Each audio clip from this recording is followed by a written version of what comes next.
Merapani town উচ্চ মাধ্যমিক বিদ্যালয়ে 50টা বছৰ গৌৰৱিছে আৰু মই সকলোকে শুভকামনা জ্ঞাপন কৰিছোঁ আজি দুয়াঙৰ কাৰণে আৰু সকলো আমাৰ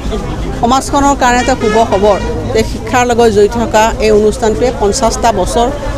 তেওঁলোকে অতি সফলতাৰে অতিক্ৰম কৰিছে মই পুনৰবাৰ ইয়াৰ লগত শিক্ষাৰ লগত জড়িত থকা যিসকল ব্যক্তিয়ে এই অনুষ্ঠানটো প্ৰতিষ্ঠা কৰিছিল তেখেতসকলক শ্ৰদ্ধা জনাইছোঁ 50 বছৰ যিহেতু আমি অতিক্ৰম কৰিলোঁ আৰু 100 বছৰৰ কাৰণে অনুষ্ঠানটোৱে এতিয়া তেওঁলোকে পৰিকল্পনা কৰিব লাগিব কেনেধৰণে নতুন শক্তিৰে নতুন উদ্যমেৰে তেওঁলোকে শিক্ষা জগতখনক আৰু আগুৱাই লৈ যাব পাৰে মই বিধায়িকা হিচাপে পুনৰবাৰ সকলোলৈকে অভিনন্দন জ্ঞাপন বিধায়িকা পুঁজিৰ পৰা 10 লাখ টকা অনুদান সৰু এটা অনুদান তেওঁলোক আগবঢ়াইছে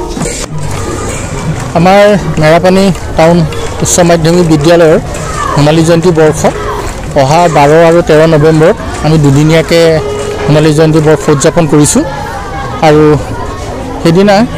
আমাৰ স্থানীয় বিধায়িকা তথা অসম চৰকাৰৰ বিত্তমন্ত্ৰী অজন্তা নেওগ বাইদেউ বিশেষ কাৰণত আহিব নোৱাৰোঁ বুলি জনালে আৰু সেইকাৰণে তেখেতে আজি এই 10 তাৰিখতে আমাৰ বিদ্যালয়লৈ আহিলে আৰু এটি স্মৃতি সৌধ তেখেতে উন্মোচন কৰিলে আৰু 50 বছৰৰ উপনীত হোৱা উপলক্ষত বিদ্যালয়খনৰ পৰিৱেশ তেখেতে অধ্যয়ন কৰি 10 লাখ টকাৰ এটি অনুদানো আমাৰ বিদ্যালয়ৰ কাৰণে আগবঢ়াইছে আৰু এই সুযোগতে আমি বাইদেউলৈ আমাৰ সমূহ শিক্ষক শিক্ষয়িত্ৰী হৈ কৃতজ্ঞতা জ্ঞাপন কৰিছোঁ আৰু আহি থকা দুটা দিন 12 আৰু 13 নৱেম্বৰত আমাৰ সকলো অভিভাৱক অভিভাৱিকা স্থানীয় ৰাইজ প্ৰাক্তন ছাত্ৰ ছাত্ৰী সকলোকে আমি উক্ত কাৰ্যসূচীত অংশগ্ৰহণ কৰিবৰ কাৰণে সহায় সহযোগিতা আগবঢ়াবৰ কাৰণে মই প্ৰধান শিক্ষক হিচাপে তেখেতসকলৰ ওচৰত কাটৰ অনুৰোধ জনাইছোঁ গতিকে আমাৰ উদযাপন অভ্যৰ্থনা সমিতিৰ সভাপতি ডক্টৰ বিদুৰ কুমাৰ বৰুৱাদেৱ আমাৰ লগত আছে তেখেতকো মই খুব চমুকৈ হ'লেও দুআষাৰ ক'বৰ কাৰণে অনুৰোধ কৰিছোঁ কি ক'ব পৰিৱেশ যে আমাৰ ওচৰত ভৰি দিছে কি ক'ব অসম নাগালেণ্ড সীমান্ত অতি স্পৰ্শকাতৰ অঞ্চলত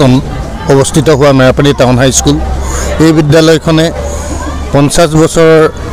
গৌৰৱোজ্জ্বল ইতিহাস ধৰি ৰাখিছে আজি আমি 12-13 নৱেম্বৰত বিদ্যালয়খনৰ সোণালী জয়ন্তী উদযাপন কৰিবৰ কাৰণে আগবাঢ়িছোঁ আমি সকলো ছাত্ৰ ছাত্ৰীকে এই অনুষ্ঠানলৈ আমন্ত্ৰণ জনাইছোঁ প্ৰাক্তন ছাত্ৰ ছাত্ৰীসকল বিভিন্ন ক্ষেত্ৰত জড়িত হৈ আছে দূৰ দূৰণিত আছে সকলোৰে লগতে আমি যোগাযোগ কৰাটো সম্ভৱ হোৱা নাই আমি আপোনালোকৰ জৰিয়তে এই মাধ্যমৰ জৰিয়তে তেখেতসকলক আহ্বান জনাইছোঁ তেখেতসকলৰ শুভেচ্ছা সহযোগিতা উপস্থিতি আমি কামনা কৰিছোঁ যাতে লগতে ৰাইজৰো সহযোগিতা আমি কামনা কৰিছোঁ ইয়াত উপস্থিত থকা এইখন বিদ্যালয়ৰ ছাত্ৰ ছাত্ৰীসকল এখন অনুষ্ঠান বা বিদ্যালয়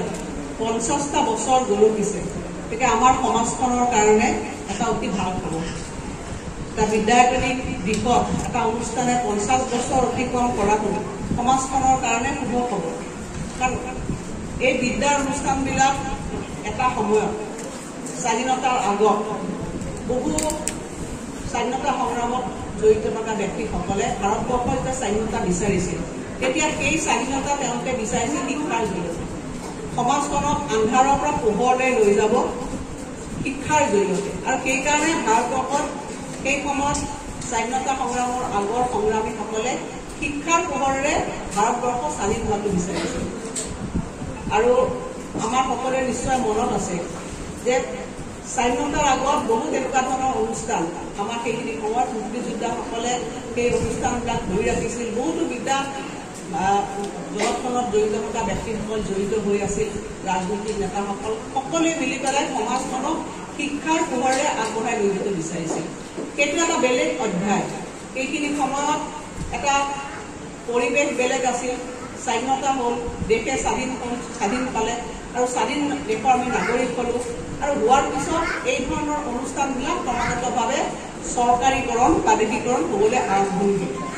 এতিয়া আমি যিসকল শিক্ষক শিক্ষয়িত্ৰীয়ে বহু বছৰ ধৰি যুগ যুগ ধৰি পেলাই এই শিক্ষা বিদ্যাৰ অনুষ্ঠানবিলাকক নেতৃত্ব দি আহিছে সমাজখনে মই ভাবোঁ যে তেখেতসকলক মানে প্ৰথম স্থানত ৰখাটো উচিত মই ব্যক্তিগতভাৱে এই অনুষ্ঠানটোৰ লগত জড়িত থকা